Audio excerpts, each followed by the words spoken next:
So my name is Rachel Billsborough and I'm Director of Community Health Services and part of Leicestershire Partnership Trust. And I'm wanting to tell you a little bit about our Clinical Research Associate opportunity and how you can get involved.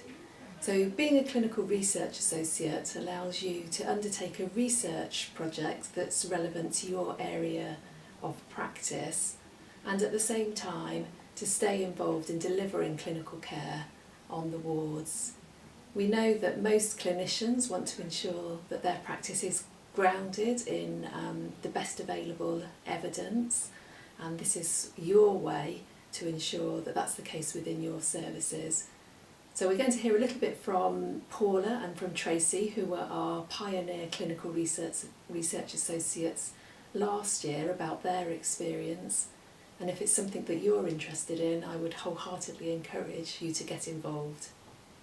It is a fantastic opportunity. I have, to say I've loved every minute would be an understatement, but that's the same with any new opportunity.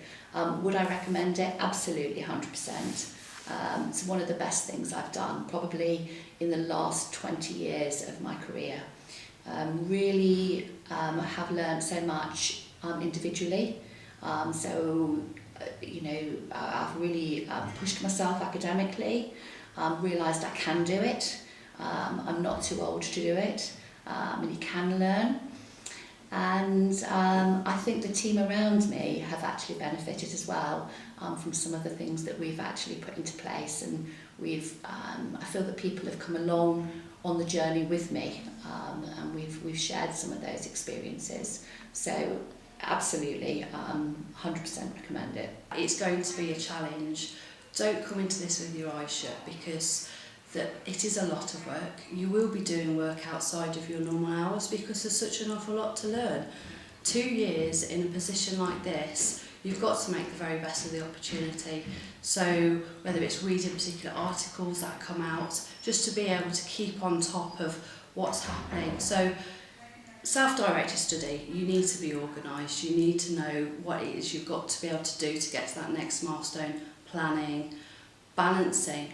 There's been periods when it's been difficult and quite hard, but understanding the work-life balance as well and looking after yourself so you can actually do your jobs properly, both clinical and research. So it's hard, but it's worth it in the long run. Great opportunity in terms of personal development, but also I think as development of the team that I work in. There's been a lot of hard work involved, lots of opportunities to do different things that I wouldn't have been able to do before. Certainly taken me outside of my comfort zone, thrown me to the far end of my comfort zone, but I'm reliably told that that's where the magic happens, and I do think that's true. I think the lows are you do have to have a huge amount of resilience, and you do need to be very organised. You do need to be able to take criticism and be able to act on that and not take it personally, be able to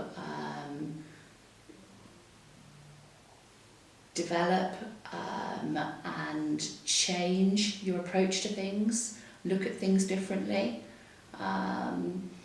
and you have to be very good at managing your own time. As clinicians, it's important that we actually ground our practice in evidence-based and the research that's been undertaken, and it can lead you off into many other areas. I've been fortunate enough to be enrolled onto a doctoral course now, so I'm only in my first year and it's a big learning curve again, but I think I was being fortunate to have the opportunity on the side of the actual clinical research associate to be able to do this. For me, it was really important that I could continue on with the clinical work too. I'm a clinician, I'm passionate about the job that I do as an occupational therapist. So to do this alongside the clinical work was really important.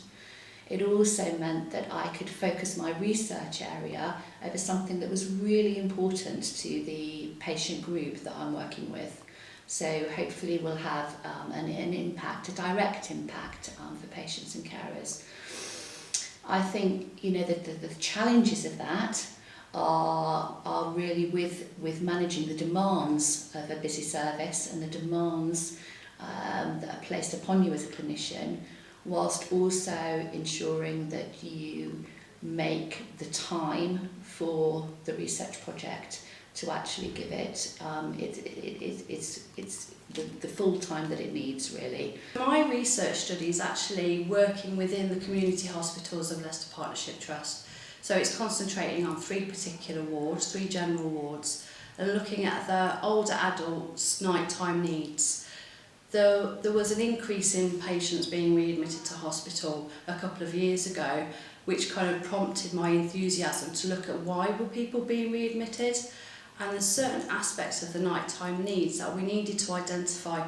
What is it that people are struggling with? We need to be able to promote their independence to return home, but also how do we incorporate the rehabilitation within that? And it's a multidisciplinary approach. There's lots of things that happen at night time that has an effect on an individual's ability to be able to toilet themselves or cope with their anxiety at night. So identifying what they are, what the barriers are to them being able to do it. So that's what I'm looking at. What are the nighttime needs of the older adults? How can we actually reduce the barriers and promote their independence to be able to manage it when they return home? The area that I'm researching is looking at the visitor's experience when they come onto the stroke unit when somebody's had a severe stroke.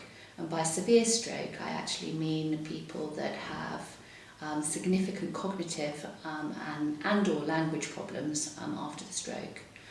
So I am looking at whether the use of a touchscreen with certain apps that are particularly identified for individual patients could make a difference to the visitor's experience in terms of interaction and engagement whilst they're visiting. I think the best bits really is the confidence that you have after you've been able to, say, present your poster in front of an audience and actually explain the research subject that you're going to be studying and undertaking the research.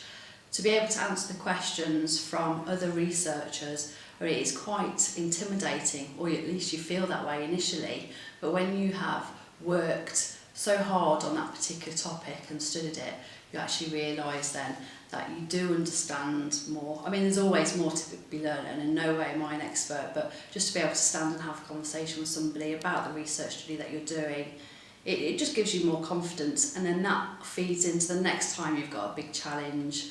So I'm going to be presenting at the Royal College of Occupational Therapy conference in June, presenting my poster about my study. So that's going to be probably the biggest challenge of my career yet, actually doing it in front of my peer professional group. I'm looking forward to it.